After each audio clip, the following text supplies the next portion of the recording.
Garantie des accidents de la vie privée, comment ça marche? Salut les assurés, aujourd'hui je m'adresse aux 11 millions de maladroits et maladroites qui ont un accident de la vie privée chaque année. Qu'est-ce qu'un accident de la vie privée? La définition peut varier d'une compagnie à une autre, mais voici un exemple qu'on a trouvé dans les conditions générales. Toute atteinte corporelle non intentionnelle et indépendante de la volonté de l'assuré dont est victime un assuré dans le cadre de sa vie privée, survenue pendant la période de validité des garanties et provenant de l'action brusque, soudaine, violente, de caractère fortuit et imprévisible d'une cause extérieure à l'organisme. Je vous ai perdu, c'est sans doute fait exprès. Voici quelques exemples qui seront plus parlants. Un accident de la vie, cela peut être un accident de bricolage ou de ménage. Ou encore de chute. Les accidents dans le cadre d'une activité sportive sont également garantis. Certains sports seront cependant exclus ou feront l'objet de majoration du fait de leur dangerosité. Non, pas celui-là. Certaines garanties prennent même en compte les atteintes corporelles lors d'accidents de la route, y compris en trottinette. Maintenant que nous avons vu quels événements sont pris en charge par cette garantie, nous allons voir à quel point la gravité de l'accident peut avoir un impact sur l'indemnisation. La franchise en garantie des accidents de la vie. C'est là un des principaux points à comparer lorsque vous choisissez votre garantie des accidents de la vie. La franchise va ici s'exprimer en pourcentage d'incapacité. Il s'agit d'un taux d'incapacité qui sera déterminé par un médecin expert et qui représente une blessure vous invalidant à vie. Les plus mauvais contrats sont franchisés à 30%. Dans ce cas, il faudra perdre un pied pour être indemnisé. Heureusement, de nombreux contrats permettent aujourd'hui de prendre 5% comme base d'indemnisation.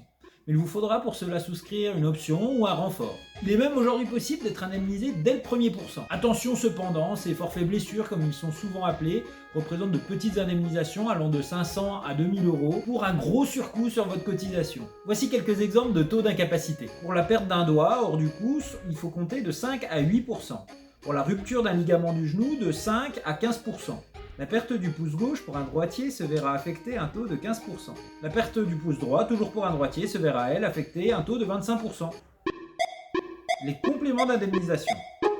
D'autres paramètres peuvent être pris en compte et viendront muscler votre indemnisation. Le préjudice esthétique, représentant par exemple une cicatrice ou une mutilation, est évalué sur un barème de 1 à 7, allant de atteinte très légère d'un endroit à moins de 1500 euros à atteinte très importante, pouvant donner lieu à plus de 30 000 euros d'indemnisation. Le préjudice économique, lui, portera sur les pertes de revenus. Il sera établi, déduction faite des indemnités de sécurité sociale et d'éventuelles prévoyances. Il faudra donc justifier les sommes perdues qui seront indemnisées en frais réels. Le préjudice moral intervient, lui, généralement dans le cadre du décès d'un proche. La perte d'un parent ou d'un enfant vivant sous le même toit sera indemnisée entre 20 et 30 000 euros. Un autre proche de victime d'accident pourra prétendre jusqu'à 5 000 euros d'indemnisation. Le préjudice d'agrément porte, lui, sur l'impossibilité de pratiquer un sport ou un loisir. Il tourne généralement entre 1 000 et 5 000 euros, mais peut aller jusqu'à 50 000 euros pour une personne paralysée. C'est donc un point à ne pas omettre dans votre demande d'indemnisation. Enfin, les souffrances endurées qui sont généralement liées à un autre barème qui va de 1 à 7. Les indemnisations vont là de moins de 2 000 euros pour une plaie suturée, au niveau 1 donc, jusqu'à 80 000 euros pour le niveau 7 des grands brûlés ou des polyopérés restant de nombreux mois hospitalisés. Et quelle compagnie indemnise le mieux? La réponse va vous surprendre. Aucune.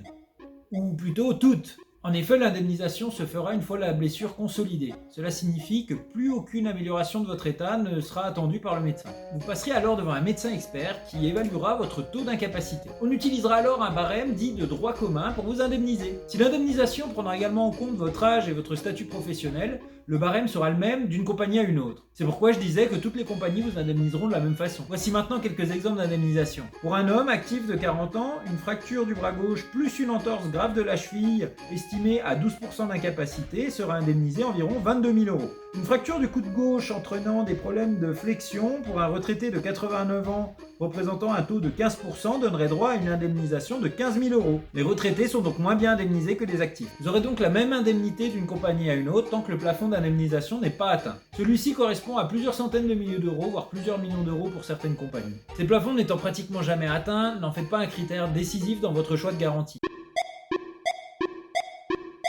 N'oubliez pas que cette garantie des accidents de la vie privée n'est pas une prévoyance. Si son champ d'intervention est large, elle n'interviendra pas sur une maladie, un AVC ou un infarctus. Pour faire le bon choix, tournez-vous donc vers un contrat dont le taux minimum d'intervention est de 5% et assurez-vous que les sports que vous pratiquez sont bien pris en charge par ce contrat. Notez que la plupart des compagnies proposent des options duo ou famille, plus intéressantes que de cumuler des contrats individuels. Comptez 9 à 13 euros par mois pour une personne seule et de 20 à 35 euros pour une famille. Vous aimeriez qu'on aborde un autre contrat dans la prochaine vidéo? Dites-nous lequel en commentaire. Cette vidéo est maintenant terminé. Prenez bien soin de vous en attendant d'avoir souscrit ce contrat garantie des accidents de la vie. À bientôt les assurés.